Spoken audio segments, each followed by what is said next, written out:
Let me hit you with the truth right now. Most people are weak, not because they lack talent, but because they lack control. They wake up already defeated, scrolling, reacting, consuming, obeying impulses, and then they wonder why their life looks average. Listen closely. The world doesn't reward potential. It rewards discipline. If you can't control yourself, you don't own your life. Someone else does. Here's the hook most people don't want to hear. Freedom comes from restriction. The man who can say no to comfort, to distractions, to cheap pleasure is the man who can say yes to power. Self-control is what separates kings from followers. Everyone wants success, but very few are willing to suffer in silence, to train their mind when nobody is watching, to stay locked in when motivation disappears. You don't need more motivation. Motivation is emotional, and emotions are unreliable. You need command over yourself. Wake up tired, you move anyway. Feel lazy, you work harder. Tempted to quit, you double down. That's self-control. That's dominance. The strongest men aren't loud. They're consistent. They don't react. They decide. Let me make this clear. Every time you give in to weakness, you train yourself to be weak. Every excuse you accept becomes a habit, and habits build your future. If you can't control your food, your sleep, your focus, your mouth, your anger, how do you expect to control money, power, or respect? You can't. Self-control is the foundation of all success. The elite understand this. They don't chase pleasure. They chase progress. They don't need applause. They need results. While others are entertained, they are improving. While others complain, they are sharpening themselves. That's why they win. Not luck, not genetics, discipline. Most people wait to feel ready before they act. And that single mistake keeps them trapped for life. They wake up asking themselves how they feel instead of telling themselves what must be done. That's the difference between discipline and motivation. Motivation is emotional, temporary, unreliable. It disappears the moment things get hard, boring, uncomfortable, or lonely. Discipline doesn't care how you feel.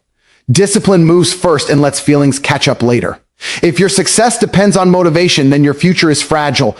Here's the uncomfortable truth. The days you don't feel like working are the days that matter the most. Anyone can perform when they're excited, praised, or inspired. That's easy. That's average. The real advantage is built on the days when your energy is low, your mind is tired, and nobody is watching. Discipline is the ability to execute under those conditions without negotiation. No drama, no inner debate, just action. That's where the gap between winners and everyone else starts to open. Motivation makes promises. Discipline keeps them. Motivation says, I'll start tomorrow. Discipline says, start now. Motivation looks for the perfect moment. Discipline understands that progress is messy and starts anyway. People who rely on motivation build on sand. One bad night of sleep, one setback, one emotional dip, and everything collapses. Disciplined individuals operate on structure, not emotion. Their progress doesn't spike, it compounds. Ask yourself this: how many goals have you abandoned because you didn't feel like continuing? How many opportunities slipped away because motivation ran out? This is why discipline is superior. It removes decision fatigue. When discipline is in place, you don't waste mental energy convincing yourself to act. You already decided. The rules are set. The work gets done whether you like it or not. That mental clarity alone gives you a massive advantage over people who negotiate with themselves every day. Discipline also builds self-respect. Every time you follow through despite resistance, you reinforce the identity of someone who can be trusted by others and by yourself. That confidence is earned, not imagined, motivated. People feel confident temporarily. Disciplined people become confident permanently. They don't need hype because their results speak for them. They know what they're capable of because they've proven it repeatedly under pressure. There's a reason disciplined people move differently. They don't rush. They don't panic. They don't complain. They understand that success is not about intensity. It's about reliability. Anyone can go hard for a week. Very few can stay consistent for years. Discipline is what turns ordinary effort into extraordinary outcomes over time. It's boring. It's repetitive. And that's exactly why most people fail at it. Here's a hook most people ignore. Discipline is freedom in disguise. When you're disciplined, you're not controlled by moods, cravings, or external circumstances. You don't need permission to perform. You don't wait for encouragement. You don't depend on inspiration. You operate on command. That level of self-command creates leverage in every area of life: career, health, finances, relationships. Motivation feels good, but discipline gets results. One feeds the ego, the other builds empires. If you want a life that doesn't fall apart when things get uncomfortable, stop chasing motivation. Build systems, build standards, build discipline so strong that even on your worst day, you still move forward. That's how progress becomes inevitable. Most people think their biggest enemy is outside of them: competition, lack of opportunity, bad luck, the system. That belief alone already puts them at a disadvantage. The real battle has always been internal. If you can't control your thoughts, emotions, and impulses, then your life will always be reactive. You won't move with purpose. You'll move based on how you feel in the moment. And a person who reacts is always behind a person who decides. Your mind is either your greatest weapon or your most dangerous liability. Every action you take starts as a thought. If those thoughts are scattered, negative, undisciplined, or emotional, your results will reflect that chaos. People say they want success, but their mind is addicted to comfort, validation, and distraction. They try to build a strong future with a weak internal framework. That never works. Control the mind first, or everything you try to build on top of it will collapse. Here's the hook. Most people don't want to accept your emotions don't deserve authority. Feelings are information, not instructions. Yet most people let emotions drive their decisions. Anger makes them react. Fear makes them freeze. Comfort makes them lazy. Ego makes them reckless. When emotions are in charge, logic disappears. And without logic, progress becomes accidental instead of intentional. Mastery begins when you learn to observe emotions without obeying them. Mental control means you can pause where others explode. You can stay focused where others panic. You can stay disciplined where others self-sabotage. This is not about suppressing emotions. It's about managing them. There's a difference. Weak minds either deny emotions or drown in them. Strong minds acknowledge emotions, then act according to long-term objectives instead of short-term relief. Look at how many people quit. Not because they can't continue, but because their mind convinces them they shouldn't. I'm tired. I'm not in the mood. This isn't working fast enough. These thoughts feel real, but they're rarely true. They're just untrained mental noise. A controlled mind questions those thoughts instead of blindly accepting them. It asks, is this useful? Does this move me forward? If the answer is no, the thought is ignored. Impulse is another silent destroyer. Impulses feel urgent, powerful, and convincing. Whether it's procrastination, overindulgence, anger, or distraction, impulses promise relief now and steal progress later. The ability to pause between impulse and action is a form of power most people never develop. That pause is where control lives. That pause is where leaders are separated from followers. When you control your mind, consistency becomes possible. You don't need perfect conditions. You don't need constant encouragement.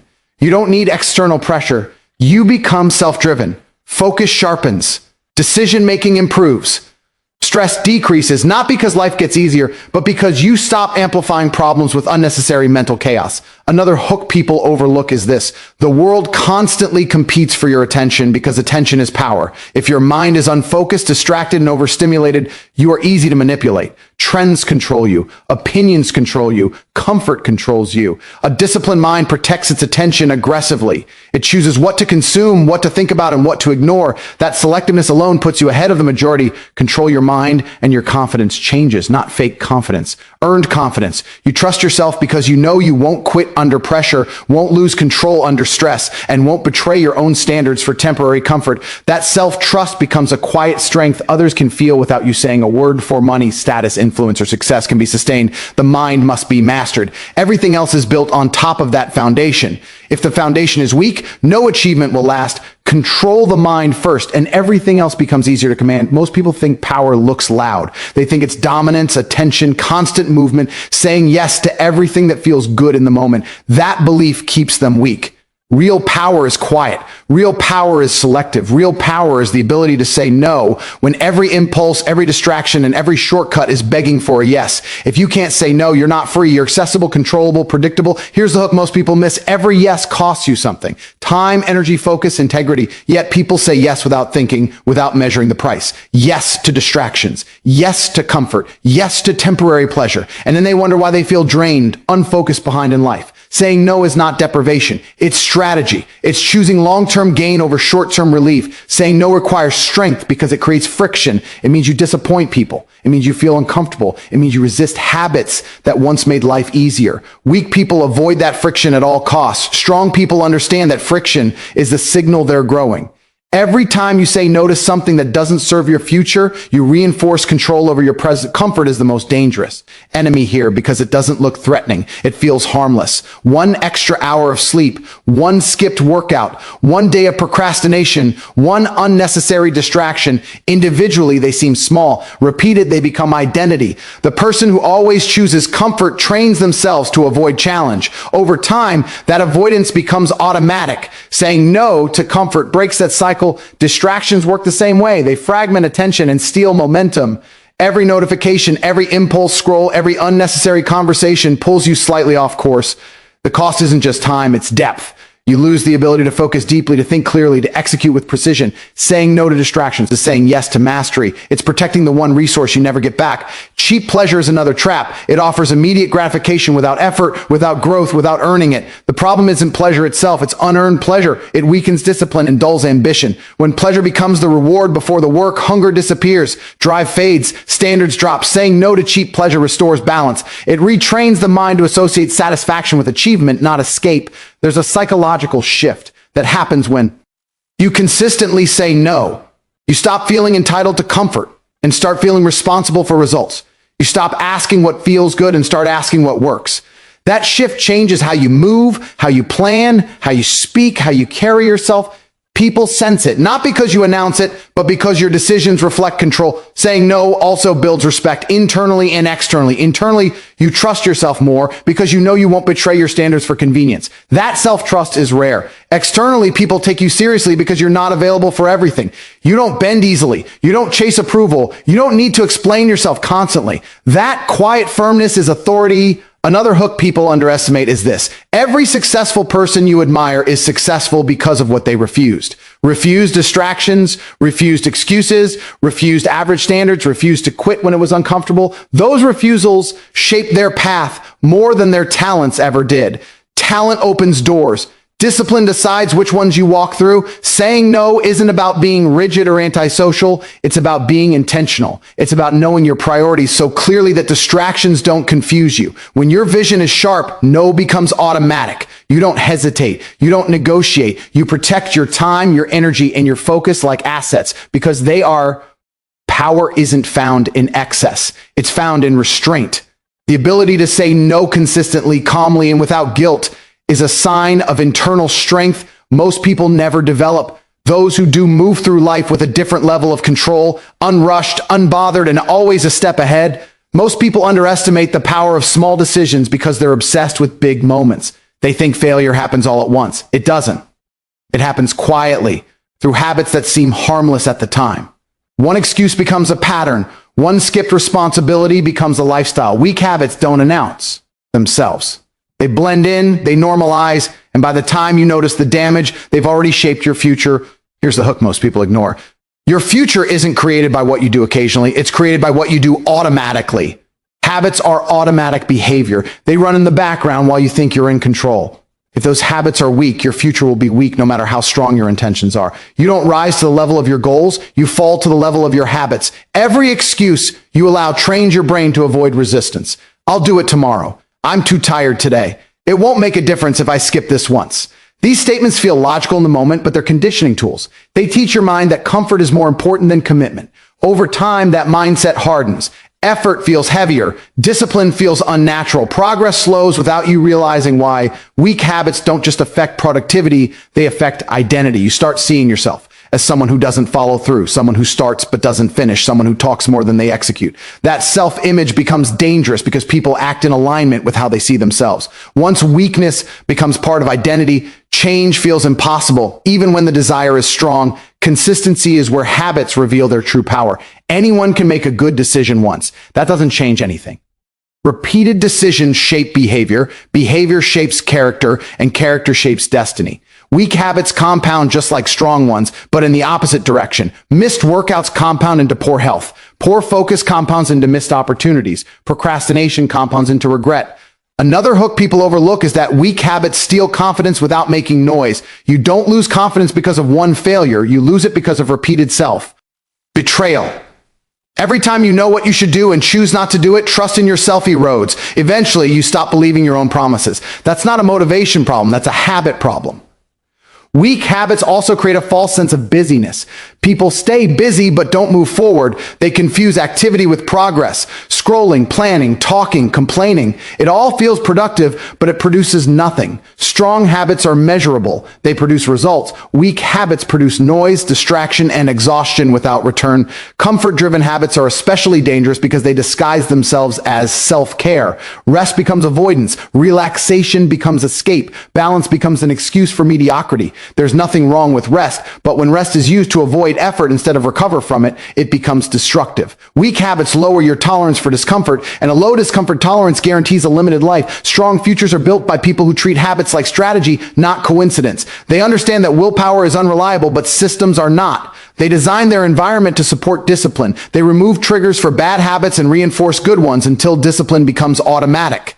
That's how consistency is engineered, not hoped for. The most dangerous part of weak habits is that they delay consequences. You don't feel the damage today, so you repeat them tomorrow. By the time the consequences arrive, they feel overwhelming and unfair, even though they were earned slowly. Strong habits work the opposite way. They're uncomfortable now, but rewarding later. Weak habits feel good now and punish you later. Your future doesn't care about your intentions. It responds only to your patterns. Every habit you repeat is a vote for the life you're building. Repeat weak habits long enough, and weakness becomes your default setting. Repeat strong habits long enough, and strength becomes effortless. The direction is chosen daily, whether you're aware of it or not. Most people admire intensity because it looks impressive. Loud effort, sudden bursts of motivation, dramatic declarations of change, it all feels powerful. But intensity is unreliable. It burns hot and disappears fast. The people who actually win understand something far less exciting but far more effective. Consistency is what changes outcomes. Not once, not sometimes. Every day. Especially when no one is watching. Here's the hook, most people misunderstand. Showing up on your worst days matters more than showing up on your best days. Anyone can perform when energy is high and conditions are perfect. That doesn't separate anyone. The separation happens on ordinary days, the days that feel repetitive, boring, unremarkable. Consistency turns those ordinary days into extraordinary results over time. Winners don't wait for perfect conditions because they know perfection never arrives. They operate under imperfect circumstances with controlled effort. That ability to perform regardless of mood is a skill built through repetition. Every time you show up when you don't feel like it, you strengthen that skill. Over time, execution becomes automatic. There's no internal debate, no emotional negotiation. The work is simply part of who you are. Consistency also removes pressure. When you rely on big moments, every attempt feels heavy. Every failure feels catastrophic. But when effort is consistent, mistakes lose their emotional weight. You're not betting everything on one outcome because you know another opportunity is coming tomorrow. That calm confidence allows better decision-making, clearer thinking, and more sustainable progress. Another hook people overlook is that consistency builds credibility, not through words, but through presence. People trust those who are reliable. Leaders are followed because they are predictable in their standards and actions. Consistent individuals don't need to announce their discipline. It shows in their output. They're the ones others depend on when things get difficult. Consistency compounds quietly. Small actions repeated daily create momentum that's invisible at first. That's why most people quit. They don't see immediate results and assume nothing is happening. But beneath the surface, habits are forming, skills are sharpening, resilience is building. By the time results become visible, the foundation is already strong. From the outside, it looks sudden. In reality, it was earned slowly. There's also a psychological advantage to consistency. It builds self-trust. Each time you do what you said you would do, you reinforce the belief that you are dependable. That belief changes how you carry yourself. You stop doubting. You stop hesitating. You stop second-guessing your ability to follow through. That internal stability becomes a competitive advantage. Many people sabotage themselves by being inconsistent in small ways they think don't matter, skipping days, lowering standards occasionally, letting exceptions become rules. Those small breaks in consistency weaken momentum. Winners protect consistency aggressively. They understand that it's easier to maintain discipline than to constantly restart it. Consistency doesn't mean perfection. It means persistence. Miss a day and you return the next without drama. No guilt, no overcorrection, just continuation. That mindset keeps progress alive. People who quit after mistakes aren't lacking ability, they're lacking consistency of mindset. While others chase excitement, winners embrace repetition. While others look for shortcuts, winners refine basics. While others rely on motivation, winners rely on routine. That's why they last. That's why they grow. That's why they succeed where others burn out. Consistency is not glamorous. It doesn't attract applause. It doesn't feel heroic. But it produces results that intensity alone never will. The people who quietly show up day after day without excuses, without drama, without needing validation are the ones who eventually separate themselves from the crowd. Most people think being unstoppable means having unlimited energy, confidence, or resources. That's a surface level belief. Real unstoppable force comes from something far more controlled and far more dangerous: mastery over yourself. When you have self-control, circumstances lose their power over you. Opinions lose their influence. Emotions lose their authority. You stop being pushed around by impulses and start moving with intention. Here's the hook most people don't see coming. The world only controls those who can't control themselves. If hunger, anger, distraction, comfort, or validation can hijack your behavior, then you are predictable, and predictable people are easy to manipulate. Self-control breaks that pattern. It creates distance between stimulus and response. That distance is where power lives. When you master self-control, you stop reacting and start choosing. You don't explode when provoked. You don't quit when things slow down. You don't chase pleasure when discipline is required. That ability to remain composed under pressure instantly puts you ahead of the majority. While others lose energy to emotional chaos, you conserve it for execution. Self-control sharpens focus. Instead of your attention being scattered across dozens of distractions, it becomes directed and deliberate. Focused energy compounds fast. You think clearer. You decide faster. You waste less time. That efficiency creates momentum, and momentum creates confidence. Not loud confidence, but quiet certainty, the kind that doesn't need validation. Another powerful hook is this: self-control makes you independent. You don't need perfect conditions to perform. You don't need constant encouragement. You don't need external pressure to stay disciplined. You become self-driven. That independence is rare, and rarity always has value. In business, leadership, and life, the person who doesn't need to be managed is always respected. Self-control also changes how you handle failure. Instead of panicking or spiraling emotionally, you assess, adjust, and continue. You don't let one setback rewrite your identity. Emotional resilience isn't about being numb, it's about being stable. Stability under pressure is one of the most underrated forms of strength, and it comes directly from